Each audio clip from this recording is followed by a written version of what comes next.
I can change it. Antoine is here? No, Okay. wait, is it bad?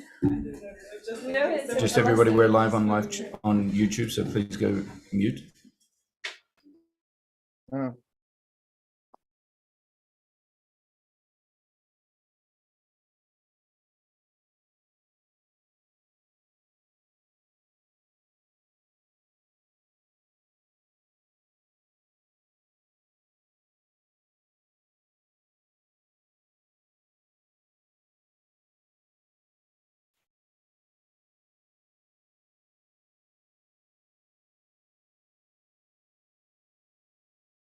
You need to.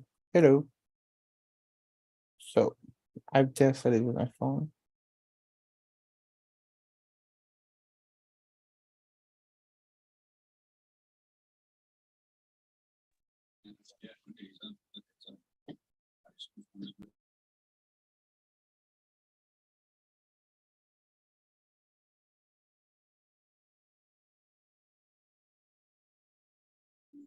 Hey Antoine, it's Scott Hillier here. How are you? Can you hear me okay? I hear you. How Hi. you doing, man? Doing How are fine. you doing? Good. Excellent. Thank you very much for joining us today. We're gonna start in about 2 minutes. This is very, very simple and easy. We're just gonna have a conversation. I've got a couple of questions, then my Eku crew will ask a couple of questions and we'll show a couple of your films. Do you have any films that you'd like in particular for us to show while we're talking? Well, not really. I mean, I didn't do any outstanding films really. I sent Lisa quite a nice one. It was an independent Mexican film, and we shot part of it in France. Oh, that's the Saveur Giordani one, or is that it? No, that's the Le Bal de la Saint-Jean. Okay, we've got that. Okay, well, what we might do is we might play a little bit of the Queen first. I'm just because we've got somebody here rolling in film, so we might play a little bit of the Queen, and then we'll play that one. Okay. And the Queen. I only did the Paris shoot. That was a 3-day shoot, so that's still, not much of it. Yeah, it's enough just to get people interested. So I think what we'll do is we'll put in the Queen, and then we'll put in the Mexican independent film, and you can talk a little bit about that. How's that sound? Yeah, that's fine. Otherwise, there's always Mr. Bean, but which was quite a big shoot. Well, you know what? Why don't we do the Queen, Mr. Bean, and then the Mexican? Why not? Yeah. There you go. Well, that's what we'll do then. Okay, perfect. Fine.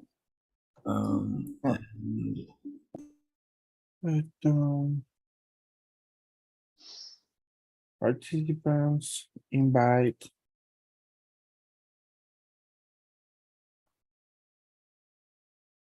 Could you?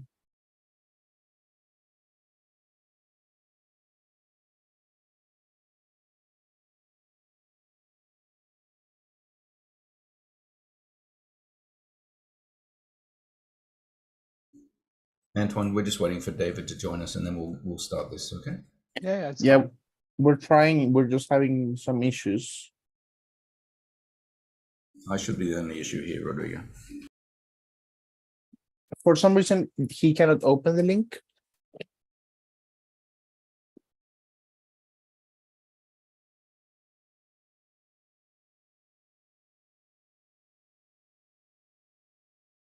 Yeah, there he is.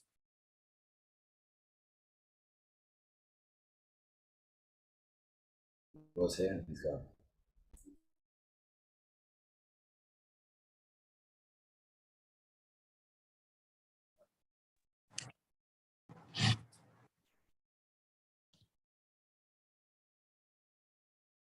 Hey, David, how are you doing, man? Hello, good to see you. We had some problems with connecting to the It's okay. Zoom The most important thing is you're there. Can you see me, by the way? Does it work? Or Yes, we can see you. Cool. Just because I cannot see myself, but that's least important because you need to see me. So okay. David, first of all, I'd like to thank you very much. We've got Antoine on the call as well. Thank you so much. We're going to go live in a couple of minutes. This is going to be very easy. We're going to talk to you guys. We're going to play a bit of footage over the top of it. I'm going to ask some questions, and then my crew will ask some questions, and then we'll be gone. Okay. That's cool. That's cool.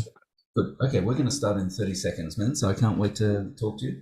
So give us 30 seconds and we'll come to you. Okay. All right. Thank you so much.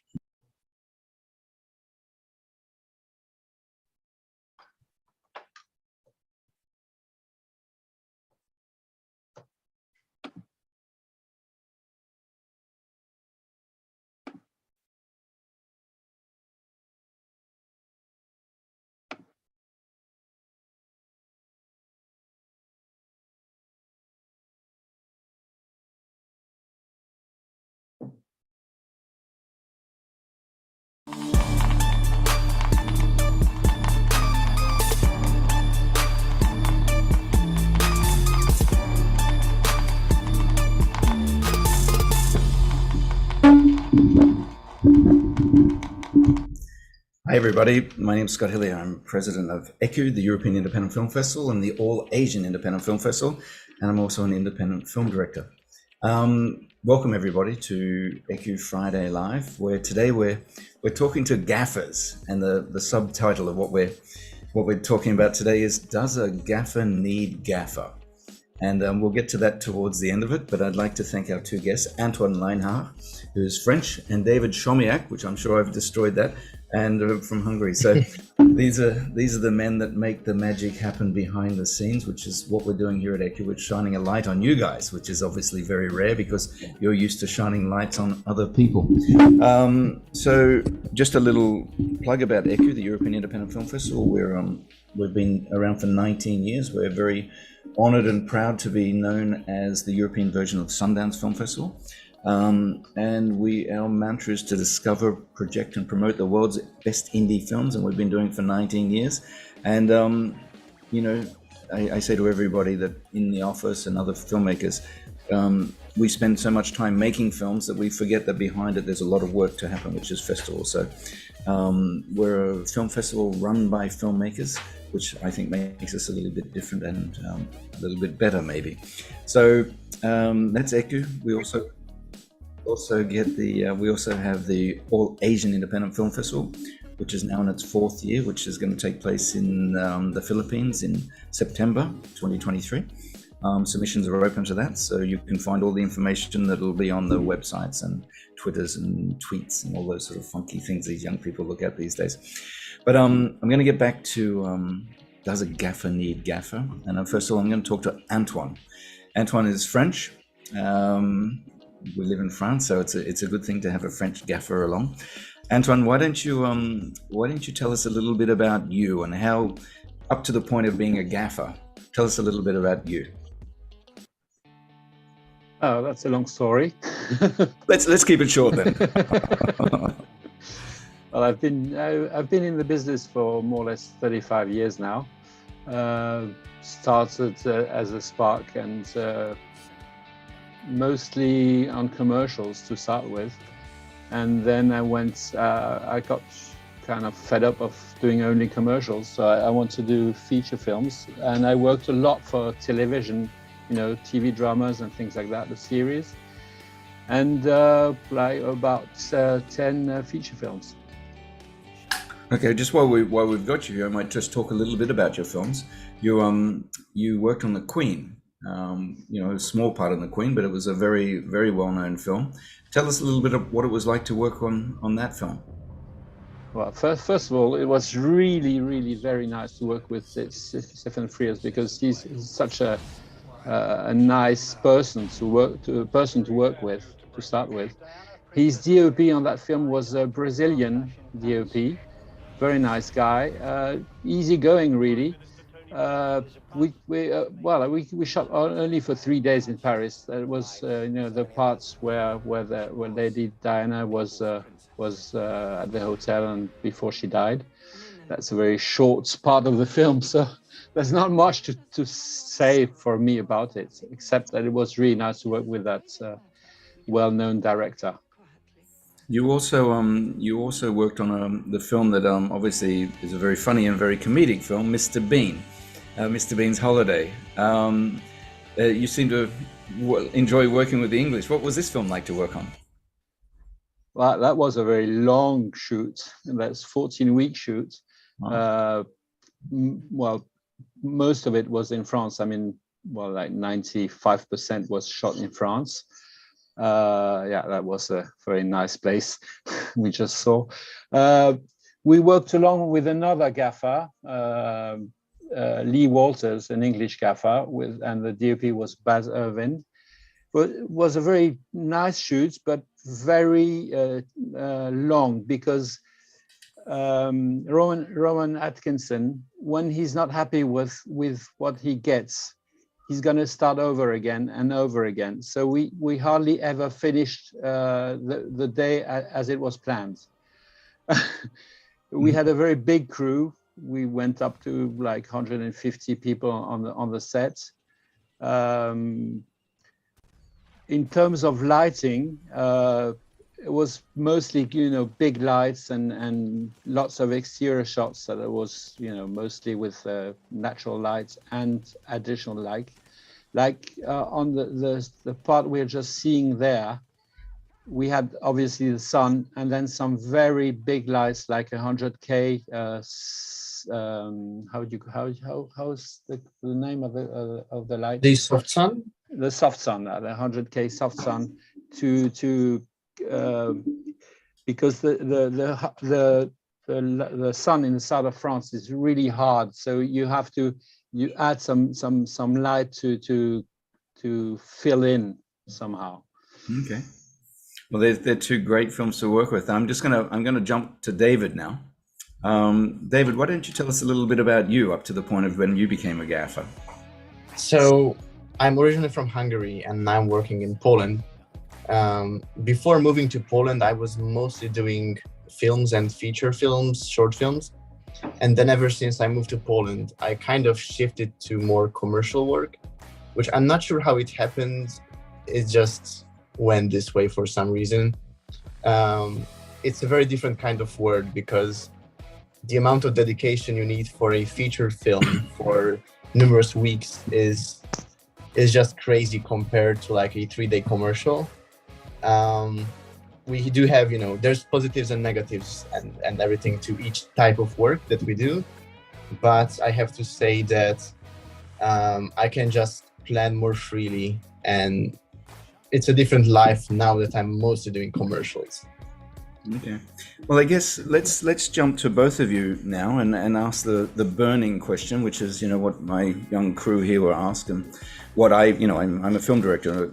I came up through the ranks and whatever, and I was particularly confused working here in France between what is a gaffer and what is a grip. But why don't we ask both of you? Why don't we start with David? What the hell is a gaffer? What is your job description?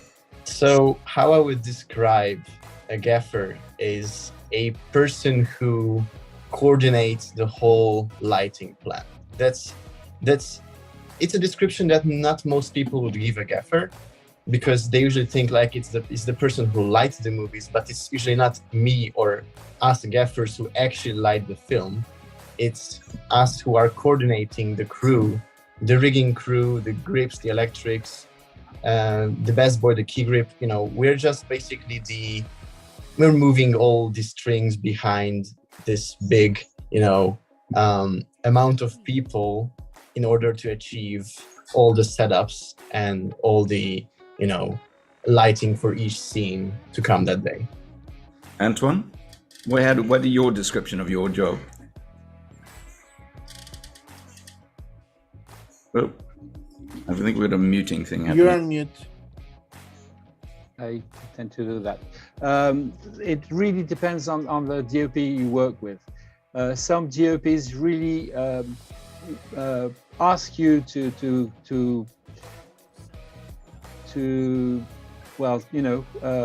not only organize, but find the way to light the way they want. I mean, they have an idea, and then we come up, because we work with different DOPs, we can come up with ideas how to do things, which they don't always have. They don't always know how to do what they have in their head. So that's where we come in, because obviously we work with lots of different DOPs. I mean, I've worked with people from all over the world, really.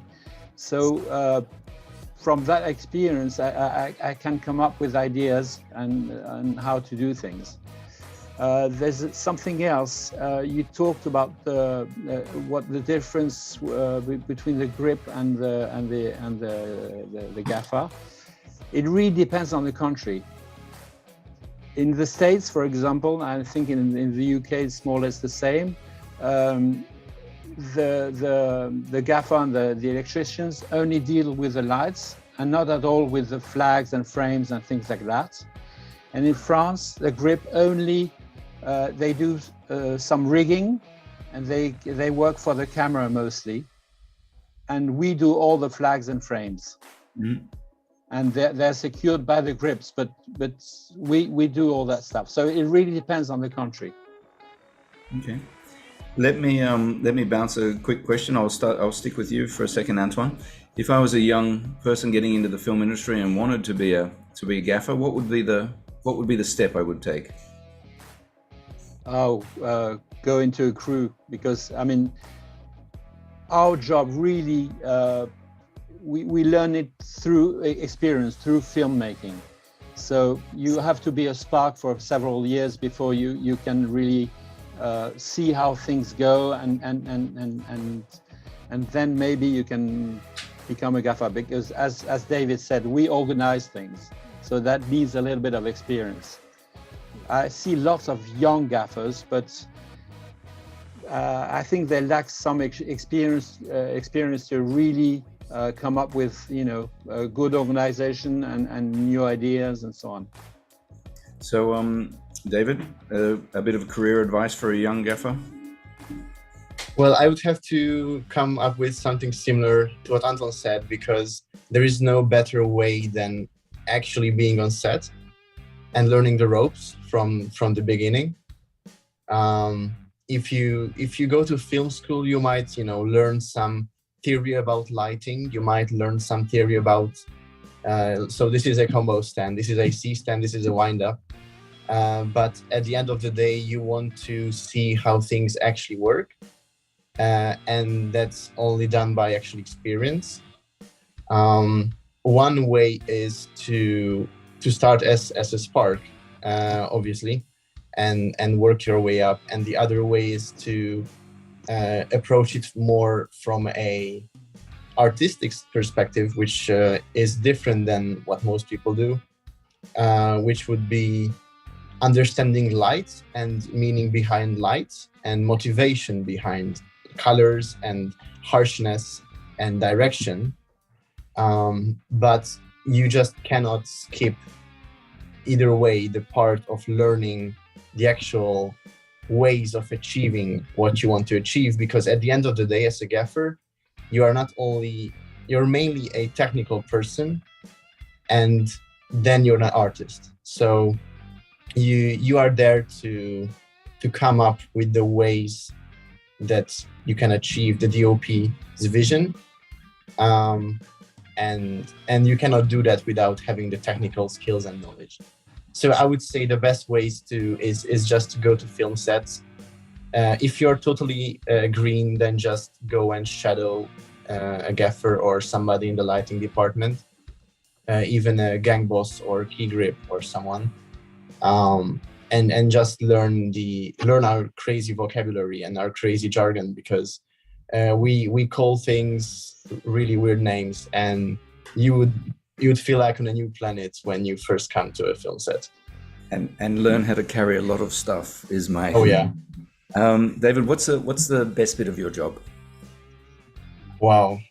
Okay, so I think the best bit of my job is when we do have something complicated planned, and there is just so many ways it could go wrong, but somehow it always comes out either the way we wanted it to come out or even better. And when you just see everyone on your lighting crew doing precisely what you've planned, and just as a big clockwork, and all the lighting effects just matching, everything just looking natural, I think that's one of the best moments, and that's one of the best parts of working as a gaffer. And the worst part, and I'll only say that because I just did a behind the scenes of a Netflix job in Croatia, and the biggest scene of the film, big outdoor film, and they had purple laid down, purple soil laid down, and this and that, and lots of lights and around. And then one of the biggest thunderstorms of the year happened. So you know very well the thing. But what's the worst part of your job? I would say there's two things that I'm never looking forward to.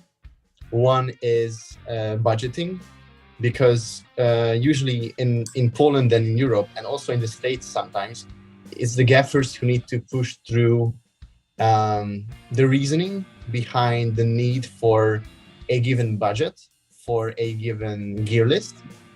And sometimes production is not very keen on understanding why this crazy person needs 20 condors, or why I need 2 soft suns, why I need 10, 18Ks, or why I need this amount of people, or why do I need this or that. So usually the money talks in the very beginning of pre-production with the rental house and with the production team.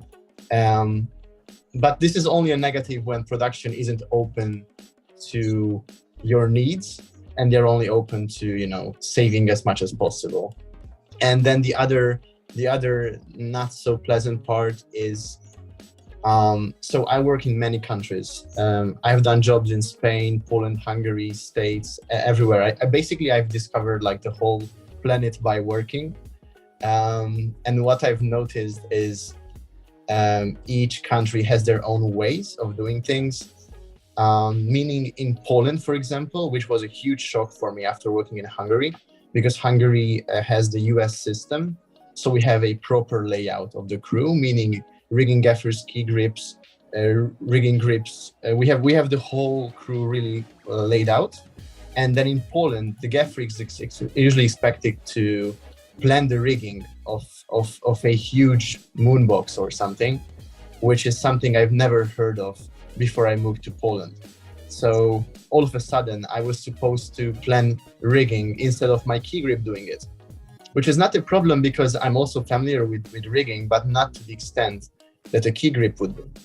So a very big challenge for me is usually just getting some cold water in my face in the form of new countries having crazy ways of doing films, and it's either me fighting to push my way of working, which is to have the proper crew layout, or accepting that that's how they do it there and that's how they do things, and I just accept it and try to do it myself. I once did a gear checkout in Kenya under a big tree on a big carpet, and all the gear was just all laid out, and there was bits of this and bits of that, and it was a big mess. But in the end, as you know, we always make it work. Antoine, what's the favorite, best bit of your job? Well, I would probably say, like David, is when everything works out as planned, obviously. But I would be a little bit. I would say things are a little bit different. Sometimes it's really very. I'm really happy when I know we haven't got the big budget, but we find a way to do things nicely with less lights, with less gear. And that can be really, really nice as well. Obviously in France, we don't always have very big budgets. So I've spent lots and lots of time. I worked a lot with a DOP from Portugal, Mario Barroso, and he was very well known to work with very little gear. I did quite a few films with him, something like 20 or more, and we only carried very little gear, and I learned with him how to work with less. And as another DOP I work with a lot, Gordon Spooner, his motto is less is more. Yeah. And it's very interesting as well. I mean, I love bringing out lots and lots of gear, but it can be really, really very, I don't find the word in English, but oh, sorry, I can't find the word, but it can be really, really nice to do very nice things with less gear. I actually gave a little baby lighting lesson here in the office to the ECU crew here yesterday, and I was like, simple pieces of paper, bounce cards, shooting with a mirror, getting mirror into the light into a cave. You can do because we're all independent filmmakers, and a lot of the time you can't get a Condor, you can't get an 18K. So how do you figure that? But what about the worst bit of your job? Rainstorms, 3 o'clock in the morning calls. All of that. Boats are always a bad thing. No, obviously, big storms and rain can be really tough on us because you have to protect. I did some shoots like commercials in the rain, and all the chokes of the HMIs went out because of the humidity and things, and then you struggle like mad to pull out something. And that can be really, really a mess.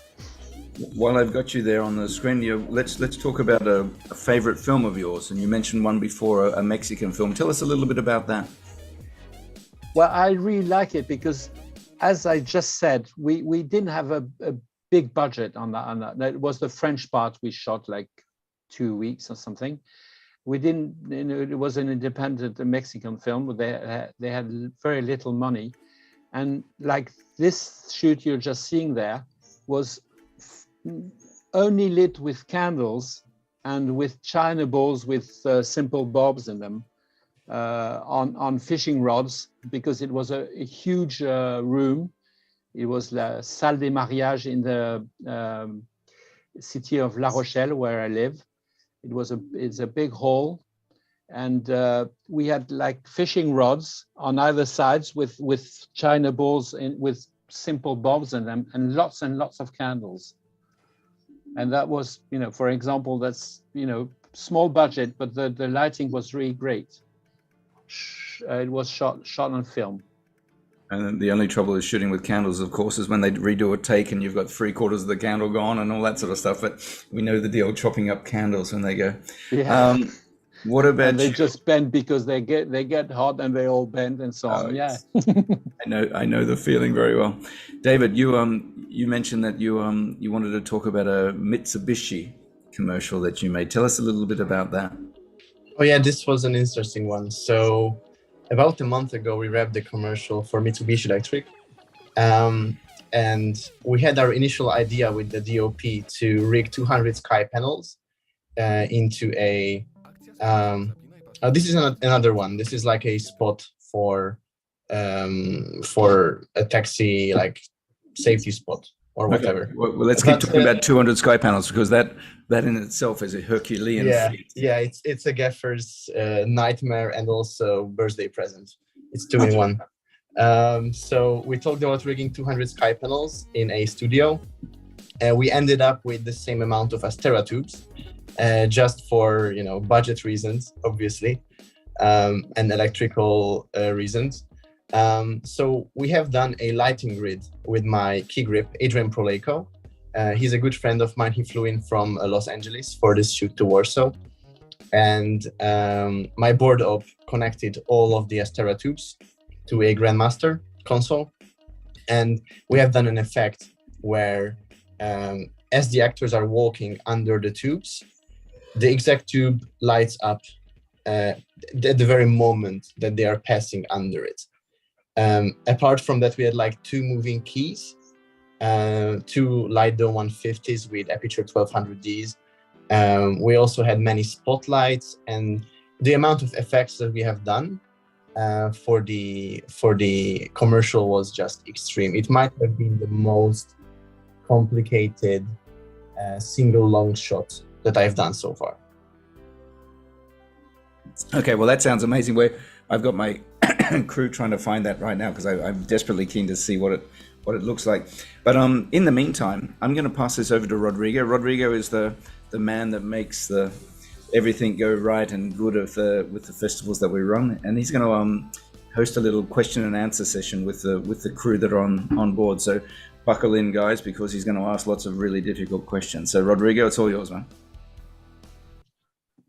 So the first question comes from me. Which do you think, this is good for both of you? Now, for you, which is the most challenging part when you have to do a work out on the open wild? No, like in a park, in a forest, that you don't have a lot of electricity connection. So for me, when it's exterior shots, it's always about control. I'm always fighting for control over lighting, because I have sun that's changing. I have clouds that are coming and covering up the sun. I have tree leaves moving. I have the time of day changing, so the CCP is changing from like 5, 6 to 2,500 kelvins as we approach sunset. So for me, it's not the tall grass or the bugs or whatever. It's just the fact that I need to fight for any kind of consistency and control over lighting. And for you, Antoine?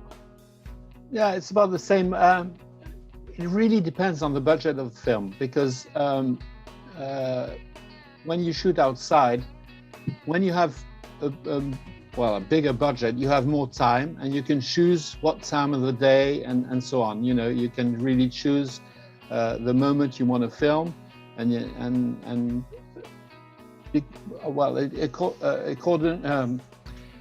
if the schedule lets you move things around, then you can choose to shoot one thing at one time of the day and another time.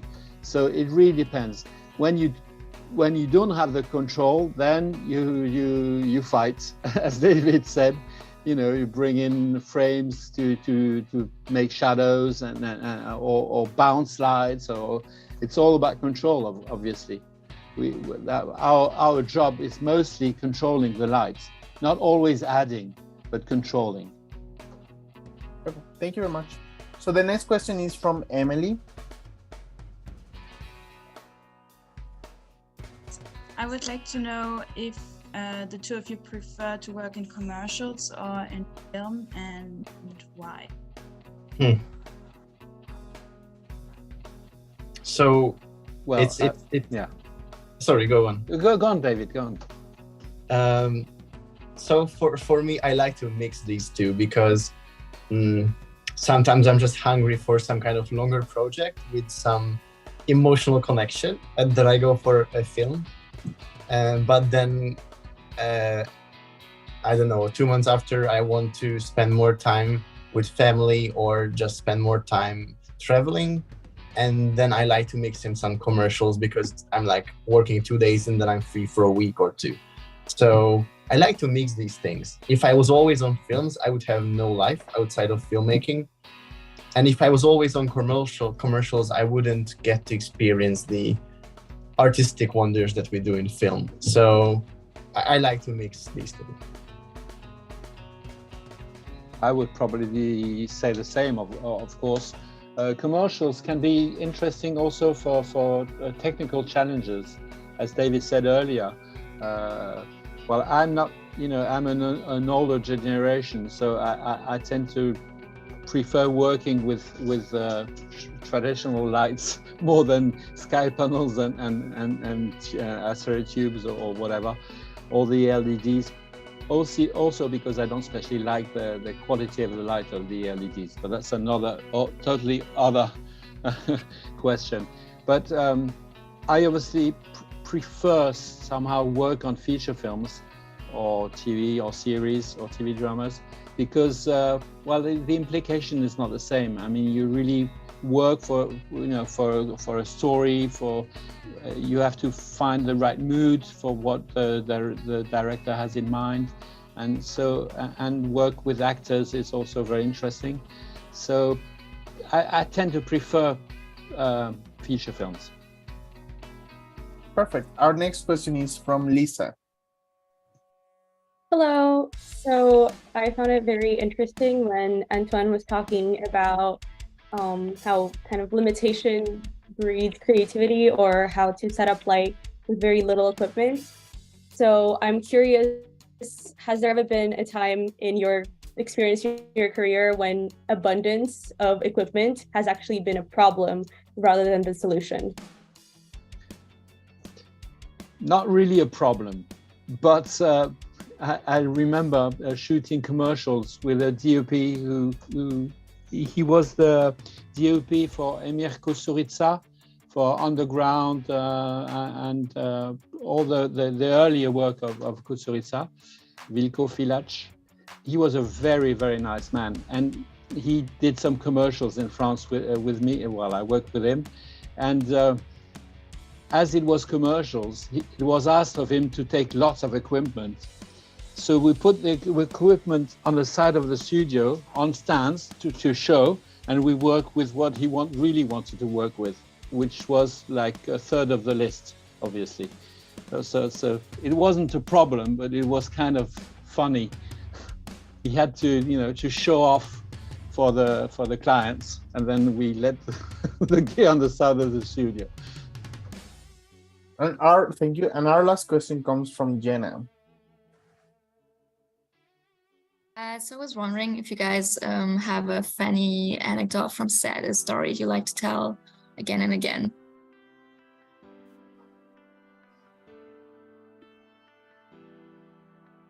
So I have many funny stories.